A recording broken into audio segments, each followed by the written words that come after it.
अगर आपके पास हर महीने 10,000 रुपए बचते हैं तो आप क्या करेंगे?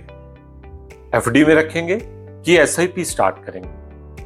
रुकिए, आज मैं आपको सिर्फ एफडी और एसआईपी के बारे में डिफरेंस ही नहीं बताऊंगा, मैं आपको एक एग्जांपल से समझाऊंगा कि 20 साल के बाद इन दोनों में क्या फर्क हो सकता है। चलिए शुरू करते हैं। मान लीजिए दो दोस्त हैं, राहुल और अमित। दोनों की उम्र 30 साल के करीब है, अभी यंग हैं, अभी नई नई जॉब लगी है।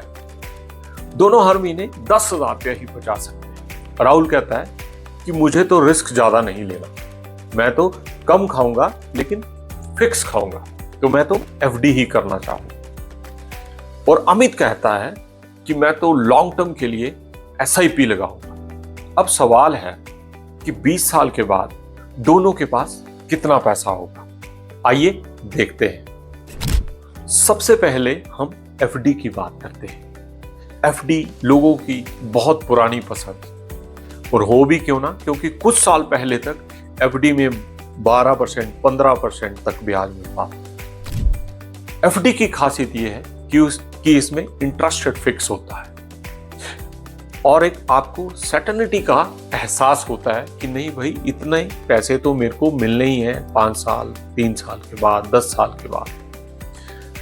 अगर आपका रिलेटिवली गोल शॉर्ट टर्म है और आपको पैसे की स्टेबिलिटी आपकी मेन प्रायोरिटी है, तो एफडी एक बहुत अच्छा ऑप्शन आपके लिए हो सकता है। लेकिन आपको एक चीज हमेशा याद रखनी है, महंगाई डायन, इन्फ्लेशन। मान लीजिए अगर ये लैपटॉप आज 1 लाख रुपए का है, तो अगले 1 साल के बाद अगर हिंदुस्तान की एवरेज इन्फ्लेशन 4 या 5% ले हम, तो ये लैपटॉप अगले साल 1,05,000 रुपए का हो जाएगा। तो आपको क्या करना है, आपको परचेजिंग पावर भी बना के रखनी है। आइए अब अमित की बात करते हैं। अमित भी 10,000 रुपए की एसआईपी करना चाहता है। एसआईपी में एक खास बात जो सबसे जरूरी है कि एसआईपी कोई अलग प्रोडक्ट नहीं है, ये म्यूचुअल फंड में ही नियमित निवेश करने का एक तरीका है। म्यूचुअल फंड और एफडी में सबसे बड़ा डिफरेंस ये है कि म्यूचुअल फंड में रिटर्न गारंटीड नहीं है। मार्केट कभी ऊपर जाएगी, कभी नीचे आएगी। लेकिन अगर अमित का गोल 15 साल, 20 साल या 25 साल का है, 10 साल का है, तो वो मार्केट के उतार चढ़ाव के लिए तैयार है और लॉन्ग टर्म में कंपाउंडिंग चक्रवृद्धि जो है वो अमित के लिए एक मिरेकल क्रिएट कर सकता है।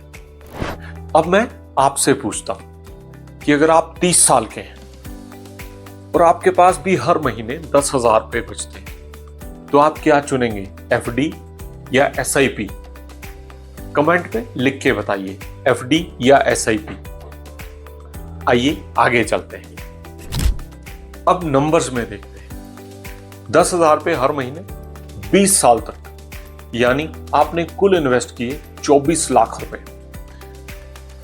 अब सिर्फ एग्जांपल के लिए एफडी की रिटर्न को 7% ले लेते हैं, एवरेज रिटर्न 7%, तो लगभग ये बनेगा 20 साल में 7% पे 52 लाख। और अगर किसी इक्विटी म्यूचुअल फंड में लगाते हैं तो लॉन्ग टर्म में एवरेज 12% की रिटर्न अगर हम मान लें, तो वही 10,000 रुपया जो आप सेव कर रहे हैं वो आपके लिए 1 करोड़ के आसपास पहुंच सकता है। मैंने 12% आप म्यूचुअल फंड में इसलिए लिया क्योंकि जो इक्विटी मार्केट है वो लॉन्ग टर्म में जीडीपी प्लस इन्फ्लेशन देती है। जीडीपी हमारी 6-7% के करीब है और 4-5% के करीब एवरेज इन्फ्लेशन है, इसलिए मैंने इक्विटी मार्केट की जो रिटर्न है, एसआईपी या म्यूचुअल फंड की जो रिटर्न है, वो मैंने 12% ली है। लेकिन ध्यान रखिए, ये 12% गारंटीड नहीं है, ये सिर्फ एक इलस्ट्रेशन है ताकि आपको कंपाउंडिंग का इफेक्ट आपको मैं समझा सकूं। अब सबसे इंपॉर्टेंट सवाल, सिप बेहतर है, सिप में जाऊं या एफडी में? मेरा जवाब बहुत सिंपल है, ये आपके गोल पे डिपेंड करता है। अगर आपका गोल शॉर्ट टर्म है तो एफडी आपके लिए अच्छी हो सकती है, बट अगर आपका गोल लॉन्ग टर्म है तो आपके लिए एसआईपी और मार्केट को आप समझते हैं तो आपके लिए एसआईपी अच्छी रहेगी। और आपका प्रोफाइल जो है वो रिस्क प्रोफाइल इक्विटी के अनुरूप है तो आप एसआईपी आपके लिए बहुत अच्छी ऑप्शन है। और कई लोगों के लिए एफडी और एसआईपी का कॉम्बिनेशन बहुत यूजफुल हो सकता है। तो अगली बार जब आपसे कोई पूछे कि एफडी या एसआईपी, तो सिर्फ ये मत पूछिए कि जिसमें ज्यादा रिटर्न मिलेगा मुझे वहां जाना है। सबसे पहले आप अपने आप से पूछिए कि मेरा गोल क्या है, मुझे पैसे की जरूरत कब पड़े और मैं कितना रिस्क ले सकता हूं। यही सोच आपको एक बेहतर फाइनेंशियल डिसीजन लेने में मदद करेगी।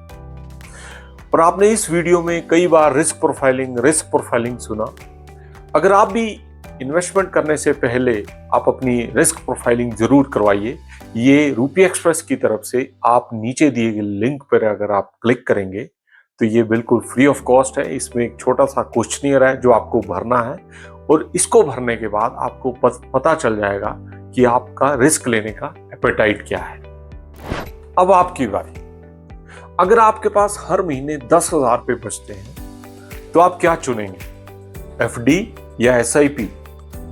कमेंट में लिखिए।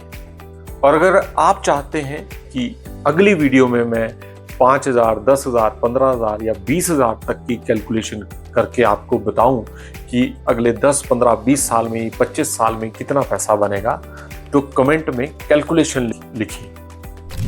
दोस्तों, अगर आपको ये वीडियो अच्छी लगी हो तो अपने फ्रेंड्स और फैमिली में इसे शेयर कीजिए।